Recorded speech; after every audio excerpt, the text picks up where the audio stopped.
Bismillahirrahmanirrahim. Assalamualaikum warahmatullahi wabarakatuh. Alhamdulillahirabbil alamin wassalatu wassalamu ala asrofil anbiya'i wal mursalin sayyidina Muhammadin wa ala alihi wa sahbihi ajma'in.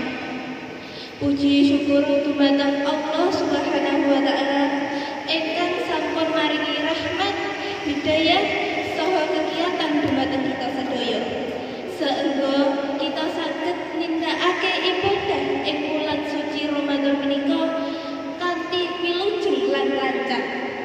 Sholawat serta salam mugi katetapna dumateng junjungan kita Nabi Muhammad sallallahu alaihi wasallam. Sosok ingkang kita tenggo syafaatipun, sosok ingkang asmanipun kedah tansah ing lati kita sedaya. Ingkang kinurmatan Bapak Widodo, matur suwun dening Pak Widodo awit saking wekdal ingkang dipun paringaken dhumateng kula. Mugi-mugi sesorah ingkang kula aturaken dados berkah kagem kita sedaya, khususipun ing wulan suci Ramadan niki.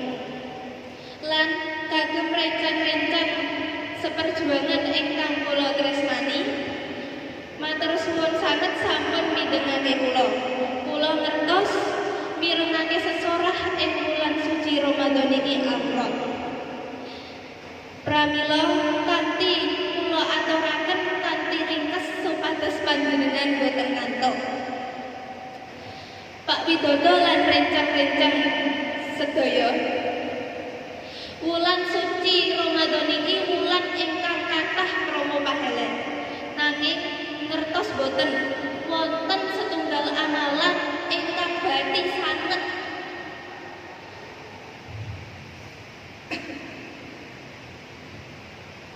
enteng ing lati, nanging efekipun luar biasa dahsyat. Amalan tersebut inggih menika sholawat. Nabi Muhammad sallallahu alaihi wasallam nate dawuh, sapa wong sing sregep maca sholawat kanggo aku sepisan, maka bakal dibales dening Gusti Allah ping 10. Hadis riwayat Muslim. Nah, cobi panjenengan bayangake, mau sholawat ping sepisan dipun wales dening Gusti Allah ping 10. Niki investasi paling bathi, boten modal arta utawi antrian dawa.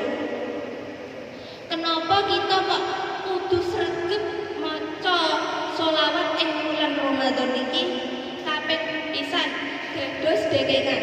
Nah, kados istilah saking Gus Iqdam, urip niku kedah gadah dekengan menawi wonten tugas sekolah ingkang awrat utawi masalah ati ingkang ruwet.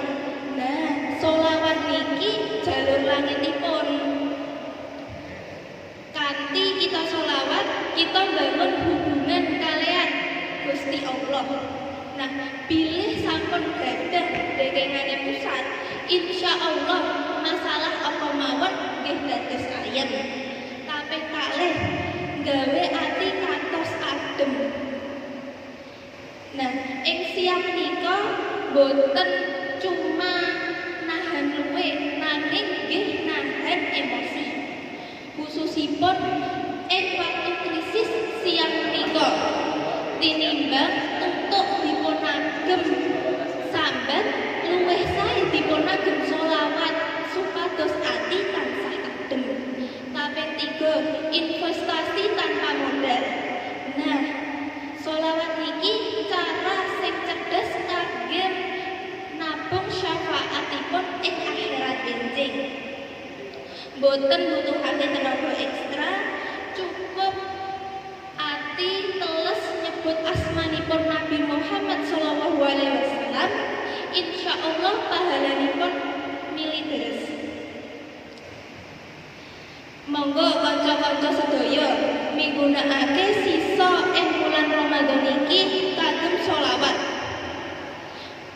Namung aja mikir menunggu puasa mawon, nanging nggih katahi kirim sinyal kalih Gusti Allah. Insyaallah urip niki dipun tata otomatis dening Gusti Allah.